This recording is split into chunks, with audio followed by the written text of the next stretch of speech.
নওশাদ, খুব স্পেসিফিক্যালি একটা প্রশ্ন, মানে তুমি দেখছো এই বিতর্কটা, আমি বেশি সময় নেব না তোমার। মমতা বন্দ্যোপাধ্যায় জেলে যাবেন কি যাবেন না এই বিষয়টা একেবারে হাইপোথেটিক্যাল একটা বিষয়, কিন্তু জেলে যাওয়ার ভয় মমতা বন্দ্যোপাধ্যায়কে যেন আঁকড়ে বসেছে একদম। মমতা বন্দ্যোপাধ্যায় বিভিন্ন জায়গাতে বলছেন সবাই নাকি জেলে চলে যাবে মোদি ক্ষমতায় এলে। আমার প্রশ্ন, সাংবাদিক থেকে বিরোধী, নওশাদ সিদ্দিকী থেকে কৌস্তব বাগচি, সন্তু পান থেকে শুরু করে প্রিয়াঙ্কা, প্রত্যেকে এই বাংলাতে অ্যাকচুয়ালি জেলে গেছে, কারাগারে গেছে। আসলে কে বাংলাকে কারাগারে পরিণত করছে? নওশাদ সিদ্দিকী, নরেন্দ্র মোদী না মমতা বন্দ্যোপাধ্যায়? নওশাদ। অবশ্যই যারা মানুষকে অন্যায়ভাবে জেলে রেখেছে, রাখার চেষ্টা করছে, তাদের মনে তো ভয় ঢুকবেই। কারণ শুধুমাত্র একটা কার্টুন ফরওয়ার্ড করা, শেয়ার করার জন্য জেল খাটিয়েছে। শাসকের বিপক্ষে অন্যায়কে তুলে ধরার জন্য সাংবাদিকদেরকেও ছাড়েনি। বিরোধী আমরা যারা রাজনীতি করছি, শাসকের অন্যায়কে তুলে ধরছি, অন্যায়ের বিরুদ্ধে কথা বলছি, ন্যায়কে প্রতিষ্ঠা করতে চাইলে আমাদেরকেও জেল খাটিয়েছে, অন্যায়ভাবে আমাদের জেল খাটিয়েছে। এখন ভয় পাচ্ছে। ব্যাপারটা হচ্ছে আইনের ঊর্ধ্বে কেউ নয়। কংগ্রেস পিরিয়ডেও অনেকে চিফ মিনিস্টার জেলে গিয়েছে, এই পিরিয়ডে যাচ্ছে। তবে বর্তমান বিজেপি সরকার যেভাবে দমনপীড়ন করার চেষ্টা করছে, বিরোধী কণ্ঠ এর সমালোচনা করছে, বিরোধিতা করছে, কিন্তু আমাদের রাজ্য কোনো অংশে বিজেপির থেকে পিছিয়ে নয়। আমাদের রাজ্যে কি ছোট থেকে কি বড় পর্যন্ত, বিরোধী থেকে কি সমালোচক পর্যন্ত, প্রত্যেকের রাইট আছে সমালোচনা করা, কিন্তু সমালোচনা যখন শাসক কিন্তু নওশাদ ঠিক সেই জায়গাতেই প্রশ্নটা আমার, নওশাদ ঠিক সেই জায়গাতেই প্রশ্ন, সত্যি কি মমতা বন্দ্যোপাধ্যায় মানে গ্রেপ্তার হতে পারেন? কোনো কারণ রয়েছে, কোনো আশঙ্কা রয়েছে? কারণ কি মমতা বন্দ্যোপাধ্যায় অ্যাকচুয়ালি কোনো কিছুতে, আমাদের সাথে এখানে ফিরদৌস শামীম সাহেব রয়েছেন, তিনি বলতে পারবেন মমতা বন্দ্যোপাধ্যায় না কোনো কেসে অ্যাকিউজ, না কোনো কেসে তার নাম পর্যন্ত উল্লেখ হয়েছে। তাহলে মমতা বন্দ্যোপাধ্যায় এই ভয়টা বা আশঙ্কাটা করছেন কেন? সত্যি কি এরকম কোনো সম্ভাবনা রয়েছে নওশাদ?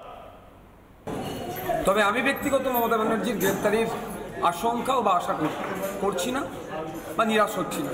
তবে একটা কথা বলতে পারি, যেভাবে মমতা ব্যানার্জি নাগপুরে নিয়ে সেটিং করে রেখেছে, সেক্ষেত্রে প্রশ্ন থেকে যাচ্ছে। তারপরেও পাবলিক সিম্প্যাথি নেওয়ার জন্য যে অন্যায়গুলো করেছে, বাচ্চাদের মিড ডে মিল এরা চুরি করেছে, রেশন চুরি করেছে, চাকরি চুরি করেছে, জল জমি জঙ্গলের যে অধিকার আদিবাসীদের থেকে কেড়ে নিয়ে কর্পোরেটদের হাতে তুলে দিতে চাচ্ছে, এসটি এসসি কোটায় ওবিসি কোটাতে যে চাকরি, সেগুলোকে এরা বিক্রি করছে। তবে এরা, মমতা ব্যানার্জি ভয় পাচ্ছে কি বলতে পারবো না, তার মন্ত্রীর সময় অনেক মন্ত্রীরা কিন্তু ভয় পাচ্ছে। আর এই জায়গা থেকে পাবলিক সিম্প্যাথি নেওয়ার জন্য এখন এই ধরনের নাটক করে যাচ্ছে।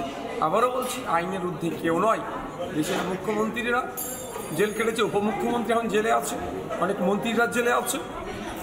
মমতা ব্যানার্জি বা আর যারা মন্ত্রী সবাই আছে, অন্যায় এরা যে করেছে, আইন কাউকে ছাড়বে না। বেশ বেশ নওশাদ, অনেক ধন্যবাদ। আমি ঠিক এই জায়গা থেকে একবার প্রিয়াঙ্কা আপনার কাছেও আসছি আমি, কিন্তু ফিরদৌস শামীম, এটা একটা প্রশ্ন, এটা আমারও প্রশ্ন, মানে আমি তখনই তো ভয় পাবো বা আমি একটা আশঙ্কা প্রকাশ করবো, যেরকমভাবে বিভিন্ন সময় আমরা দেখেছি সন্দেশখালির সময় কিভাবে রাষ্ট্রীয় দমন পীড়ন সংবাদ মাধ্যমের ওপরও আমরা দেখেছি, সন্তু পানকে গ্রেপ্তার করে নেওয়া, আমাদেরকে বারবার থানাতে ডেকে বারবার করে মিথ্যা বিভিন্ন জিনিসে ইনক্লুড করে দেওয়ার চেষ্টা। মানে এটার একটা কারণ থাকতে পারে যে হ্যাঁ, সন্দেশখালির জন্য আমাকে ডাকতে পারে বা এই কারণের জন্য আপনাকে থানায় ডাকতে পারে, আপনার নামে কেস হতে পারে, আপনি অ্যারেস্ট হতে পারেন। মমতা বন্দ্যোপাধ্যায়ের কেন এই আশঙ্কাটা রয়েছে যে ক্ষমতায় এলে নরেন্দ্র মোদী ওনাকে গ্রেপ্তার করবেন না? ওনার কোনো, আমি আবারও বলছি, আপনি আরো ভালো করে বলতে পারবেন কোন কেসে উনি অ্যাকিউজ যে ওনার গ্রেপ্তারের সম্ভাবনা থাকতে পারে? এখনো পর্যন্ত সিবিআই বা ইডি যে মামলাগুলো তদন্ত করছে, ওনাকে এখনো পর্যন্ত সামান পাঠায়নি, ওনার নবান্নের 14 তলায়ও যাননি, ওনার কালীঘাটের বাড়িতেও যায়নি। কিন্তু আমি বলবো যে যাওয়ার সম্ভাবনা প্রবল। এবং কলকাতা হাইকোর্ট বিশেষ করে মহামান্য বিচারপতি দেবাংশু বসাকের যে ডিভিশন বেঞ্চ যে নির্দেশ দিয়েছেন, সেখানে স্পষ্টত একটি নির্দেশ ছিল। সেই নির্দেশটি হলো যে সুপার নিউমেরিক পোস্ট ক্রিয়েশনের সঙ্গে যে সমস্ত ব্যক্তিরা সংশ্লিষ্ট রয়েছেন, চাইলে সিবিআই তাদের কাস্টাডিতে নিয়ে ইন্টারোগেশন করতে পারে। সেটাতে সুপ্রিম কোর্ট স্টে দিয়েছে, কিন্তু সুপ্রিম কোর্ট আর একটা জিনিসের স্টে দেয়নি, সেটা হলো সিবিআই তদন্তে। যে সিবিআই যে তদন্ত চলছে সেই সিবিআই তদন্ত ধরুন এই যে অযোগ্য চাকরি প্রাপক যারা, সেই অযোগ্য চাকরি প্রাপকদের সিবিআই ডাকতে পারে, এবং ডাকছেও। ডেকে ধরুন কোনো কিছু পাওয়া যেতে পারে, আমি জানি না কি পাওয়া যাচ্ছে, এখন সেই কি পাওয়া যাচ্ছে আর কি পাওয়া যেতে পারে সেটার উপরে অনেকের ভাগ্য নির্ধারণ হচ্ছে। অনেকে ভাবছেন হয় 16ই জুলাইয়ের পরে নাকি 16ই জুলাইয়ের আগে। এখন এই যে অযোগ্য চাকরি প্রাপকদের ডাকছে তারা তো সব এমনি এমনি তো আর তাদের শূন্য বেড়ে 53 হয়নি, টাকা পয়সা দিয়েছে, কেউ 25 দিয়েছে, কেউ 30 দিয়েছে, লাখ 25-30 টাকা পাবেন না। আবার এই যা দিয়েছে, এই যে হাজার হাজার ছেলে মেয়েরা, এ তো আর শুধুমাত্র একটা ঘাটে আটকে নেই, এবং অনেক ঘাট বেয়ে অনেক ঘাটে গিয়ে পৌঁছেছে। এখন সেই যে আলটিমেট বেনিফিশিয়ারি, সেই আলটিমেট বেনিফিশিয়ারিদের মধ্যে অনেকের বুকে ধুকপুক করতে পারে, কারণ সুপার নিউমেরিক নিয়ে স্টে আছে কিন্তু অন্য তদন্তের স্টে নেই। প্রতিদিন অযোগ্য চাকরি প্রাপকদের ডাকতে পারে, ফলে অনেকের বুক ধুকপুক করতে পারে। এই যে 4র্থ দফা শেষ হয়েছে, 7ম দফা পর্যন্ত কি হয়, তাই সেই জন্য অনেকের মনে কি হয় ভয় আছে। অনেকে ভেবেছিলেন সুপ্রিম কোর্টে যখন প্রথম নির্দেশটা দেখে যে আরে বাবা অনেক কিছু হয়ে গেল, দেই করে নাচতে শুরু করলো। তারপরে দেখেছে, পড়ে যখন একটু আইনজীবীদের সঙ্গে, একটু ভালো আইনজীবীদের সঙ্গে কথাবার্তা বলেছে, তখন বলেছে দেখো বাবা কি হয়। এখন কি হয় এর ভয়ে অনেকের বুক ধুকপুক করছে। ফিরদৌস, আরেকটা জিনিস, এটা কি কোনো কারণ হতে পারে? আমি জাস্ট র্যান্ডামলি প্রশ্ন করছি, তার একটাই কারণ, উনি এত বড় বর্ষিয়ান একজন রাজনীতিবিদ, কেন ভয় বা পাবেন? কিন্তু একটা জিনিসকেই পিএমএলএ আইন, সেই পিএমএলএ আইনে আমি অরবিন্দ কেজরিওয়ালের কেসটা দেখছিলাম, অরবিন্দ কেজরিওয়াল কিন্তু গ্রেপ্তার হয়েছেন মুখ্যমন্ত্রী হিসেবে নয়, হয়েছেন আম আদমি পার্টির মাথা হিসাবে। এবং পিএমএলএ আইনটাকে, অ্যাম্বিটটা, পরিসরটাকে বাড়িয়ে বলা হয়েছে যে যদি কোনো রাজনৈতিক দল কোম্পানির মতন দুর্নীতিতে একদম অর্গানাইজডভাবে তার কোনো ভূমিকা থাকে, এবং কোম্পানির মতন যদি কোম্পানিতে সিইওকে যদি গ্রেপ্তার করা যায়, তবে রাজনৈতিক দলের মাথাকে কেন গ্রেপ্তার করা যাবে না? এই যুক্তি দিয়ে এনফোর্সমেন্ট ডিরেক্টরেট অরবিন্দ কেজরিওয়াল গ্রেপ্তার করেছে যে আপনি মাথা।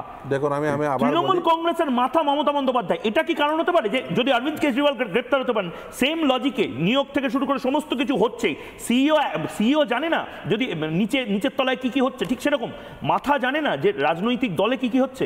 এটা কি কোনো কারণ হতে পারে? আমি বলি পিএমএলএ অ্যাক্টে দেখুন, মানি, এই যে ইডি তদন্ত করে মূলত মানি ট্রেলে, সেই কথাই তো বললাম যে টাকাগুলো যারা অযোগ্য চাকরি প্রাপক দিয়েছে, ধরুন অযোগ্য চাকরি প্রাপক দিয়েছে এই যে কুন্তল শান্তনুকে নিজের পকেটে ঢুকিয়ে নিয়ে বসেছিল না, ঢুকে নিয়ে বসে থাকেনি, তারা নিশ্চিতভাবে কোনো কাকুর কাছে পৌঁছেছে, সেই কাকু আবার কোনো ভাইপোর কাছে পৌঁছতে পারে, সেই ভাইপো আবার কোনো পিসি বা দিদির কাছে পৌঁছতে পারে। এখন সেই যে মানি ট্রেল, তার যে উৎসমুখ, সেই উৎসমুখে গেলেই নিশ্চিতভাবে অনেকেই গ্রেপ্তার হতে পারেন। এবং পিএমএলএ অ্যাক্টে নির্দিষ্টভাবে যদি ইডি এই মানি ট্রেলের তদন্ত করতে করতে কোথাও পৌঁছতে পারেন, নিশ্চিতভাবেই অনেককেই গ্রেপ্তার হতে পারে।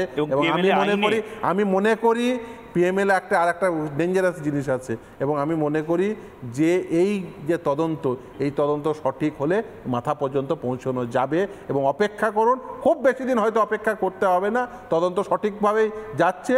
যদি না ওর পায়ে ধরে কিছু করা যায়, তবুও কোনো কিছু পায়ে ধরে কিছু করা যাবে না, তার কারণ কোর্ট। মানে আপনি বলছেন, মানে আপনি সামান্যতম সেই সেটিং এর জায়গাটা আনার চেষ্টা করেও বলছেন যে এবার সেটিং করেও কিছু হবে। কোর্ট মনিটর তদন্ত তো বেশ, কোর্ট মনিটর তদন্ত আদালতে পিএমএলএ আইনে গ্রেফতার হয়েছেন একজন মুখ্যমন্ত্রী, একটা দলের সুপ্রিমো, তিনি কি আশঙ্কা প্রকাশ করছেন, যেটা সব জায়গায় আমরা দেখেছি, সেই আশঙ্কাটা একবার দেখি। অরবিন্দ কেজরিওয়াল মমতা বন্দ্যোপাধ্যায়কে নিয়ে কি আশঙ্কা প্রকাশ করেছেন? अगर ये चुनाव जीत गए, मेरे से लिखवा लो एफिडेविट के ऊपर, थोड़े दिन के बाद ममता दीदी जेल में होंगी, तेजस्वी यादव जेल में होगा, स्टालिन साहब जेल के अंदर होंगे, पिनरई विजयन जेल के अंदर होंगे, उद्धव ठाकरे जेल के अंदर होंगे, जितने विपक्ष के नेता ये सारे जेल के अंदर होंगे।